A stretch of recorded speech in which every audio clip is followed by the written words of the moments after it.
Oh, hi, welcome once again to our series on trauma. This is your coach and therapist, Ruth Waithera of the Soul Clinic. The Soul Clinic is where we fix your pain, we help you feel good so that you can live a whole life. I'm very excited to have to do this series because one of my greatest goals in life is to help people overcome the challenges and the blocks that they experience towards living an authentic and purposeful life. Because I want everybody to be living in purpose. I want everybody to be able to experience the joy and the fulfillment that comes in living your life purposefully.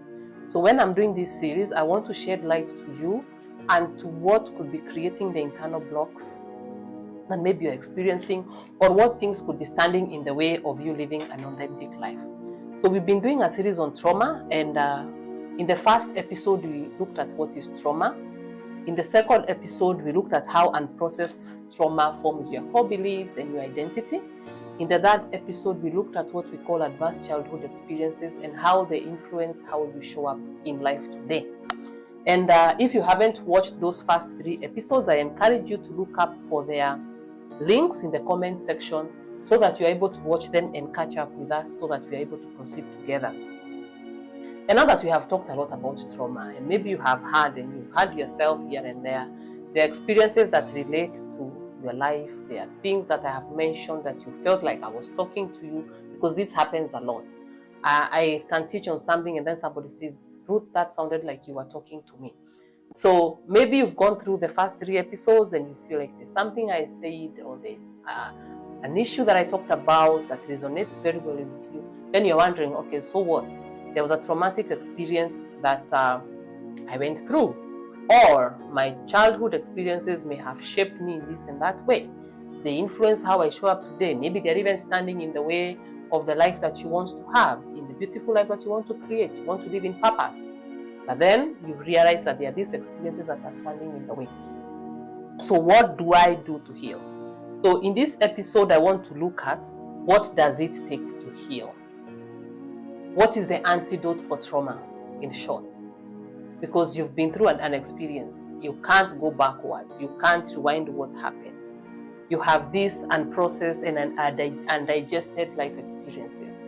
You have these experiences that were so traumatic that your system shut down. Maybe you went into what we call a freeze response, where you shut down and the process did not complete its loop.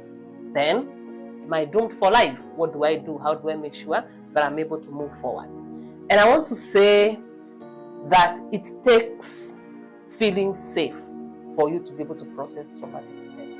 As long as you're feeling unsafe, you can't process. Because the reason as to why those experiences are unprocessed in the first place is because they were overwhelming. It's because it didn't feel safe to do so. It felt like if you tried to process them, you would cross to the other side of the line and you'd fall off the cliff, and there's no way to come back, there's no point of return. So how do I deal with it? And I want you to know that for you to be able to deal with trauma and traumatic experiences, you need to have safety resources, because safety is healing. It takes you to feel safe for you to be able to heal. Safety is what is central to healing. So you need to create a resource of safety and not a resource of fear, because fear is what got you in here. Fear is what got you stuck. Fear is what made those processes not to complete their loop. So you can't be able to process them. You can't be able to help them finish the loop as long as you're living in fear. So you need to create a resource of safety. And these resources of safety is both internal and external safety. External safety may include people. Like you may need to have around yourself, you may need to create around yourself a human resource of individuals who are able to hold space for you when it comes to processing the physical and emotional experiences that come with trauma healing. People who are not going to get triggered, people who have dealt with their own trauma, people who have taken themselves through the trauma healing experiences, people who understand the processes that you need to go through for you to be able to process your trauma. Because there are traumatic experiences that you can't process with everyone. Because some people get triggered Some people, instead of being able to hold space for you, they may try to invalidate you. They may try to push the process forward.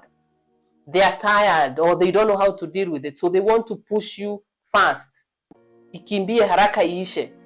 So you need to have people who are able to hold space for you, to be able in the to be able to be in the moment and in the experience for as long as is required. Because sometimes traumatic experiences manifest in the body, and you will be having these bodily sensations that are happening for you that need to complete the loop, so that the energy, the negative energy that had blocked in your system is able to come through and to leave the system. So if you don't have people who understand that process and are able to hold space for you, then trying to process trauma with a resource that is not safe is likely going to make it worse. So you need to be able to establish resources, human resources of people that are safe, and they are able to create a safe space, and they are able to hold space for you so that you process your trauma and process it effectively. The other safety resource that you need is an internal safe space, because it's not every time that you will have people surrounding you. So you will need to fortify the resources you have within yourself, because believe you me, you've got everything that you need to heal. Healing processes are self-guided. Your subconscious mind, your inner guides know how you need to process this thing. They know what you need to start with. You may actually go into a therapy room thinking that you need to start processing ABCD, but then your subconscious directs you or takes you to a whole different direction and says, you know what, this is where you need to start.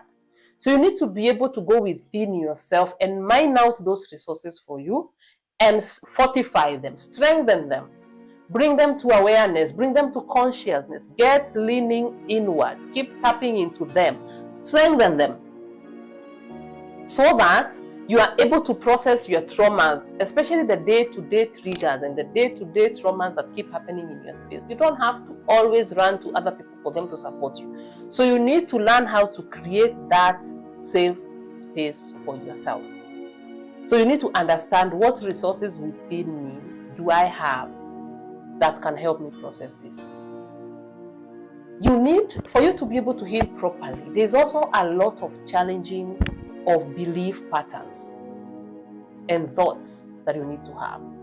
So it's almost like going to have you do an overhaul of your belief patterns, an overhaul of your thought patterns, so that you are able to tap into the resources that are supporting. Because if you have been through traumatic experiences and you haven't processed them well, in there are belief patterns and thought patterns that are unsupportive. They sabotage you. They sabotage these processes. So you may need to start, first of all, addressing those. Address the systems that are imprinted within you that are sabotaging. And in their place, create new narratives. Rewire yourself. Rewire those belief patterns. Rewire them. Ensure that whatever is running there is supportive. Because you are the only one who knows the deepest desires of your heart. You are the only one who fully understands who you want to be at the core. You are the only one who knows the version of you that you want for it to propel you to the future that you want to create for yourself. You are the one who knows where your purpose is taking you. You are the one who knows what your dream future looks like. So you need to go within yourself and mine out for those resources and fortify them. And pick the ones, amplify, strengthen the ones that support the version of you that you want to become. Whatever requires rewiring needs to be rewired. Whatever requires an overhaul needs to get an overhaul. And this is where many of us get stuck, because we are so used to operating in one way that anything that pushes us out of our comfort zone becomes a no-no. You can't be the same version when you're unhealed and you expect the same version to support the healed version of you. No. If you want to operate at a higher level, if you want to operate at the healed version of you, if you want to operate at a space where fear is not hindering you, you want to operate at a space where you are not having unprocessed trauma standing in the way, then you need to fortify the belief patterns, the thought patterns, those parts of you that support that version of yourself. So for you to be able to heal, you need to be able to create those safe resources for yourself. So look for safe resources within the community and the society. This could be in terms of coaches and therapists and other people in the mental health profession, or friends who are healthy and they are stable, friends who have a higher level of emotional intelligence, people who understand and they are in touch with themselves. Not people who are hiding behind the curtains and they have issues and they are refusing to process. No, those ones will not help. Those are the people that will want to keep you at the same lower level that under which you are operating. So look for people who are operating at a higher space than yourself, people who have done this work, people who understand what trauma healing is all about. Then those ones can be your safe resources. And as you do this, remember that the goal end is to be able to support yourself, because you will be with yourself throughout. You are with yourself 24 hours a day. There's no escaping it. And the more you try to escape from these realities, the more you're going to have parts of you that are orphaned, you are dissociating. You can't be fully integrated if you're not embracing your whole experiences as they are. So you also need to start allowing yourself to get comfortable in uncomfortable situations, to get comfortable in situations that are pushing you to grow, to get comfortable in spaces that are challenging your core beliefs and your thought patterns. So that once you have been able to challenge yourself that way and you have created a safe resource for yourself and within yourself, you are able to support yourself through trauma healing and to be able even to deal with the daily traumatic experiences that keep happening. So remember that the antidote for trauma healing is safety. So look for safe spaces, look for safe people. You cannot heal in a space that keeps triggering you. You may need to look for a safe space outside the people that are triggering you for you to be able to heal, outside the situations that are triggering you for you to be able to heal. So if you find this information useful, as we always say, please share it with a friend, share it with a relative, anybody who you think would benefit from this information. If you haven't watched episode 1, 2, and 3, please make sure you look them out in the link section. And I will see you in episode 5 of trauma, as we further go deeper into ways in which we can support you to heal. And once again, this is your coach and therapist, Ruth Waithera of the Soul Clinic. It's always my pleasure to do this because I want to see you living your best life. I want to see you living holistically. I want to see you rising above the situations and circumstances that have been putting you down, and especially your thought patterns and your belief patterns. So see you in the next video.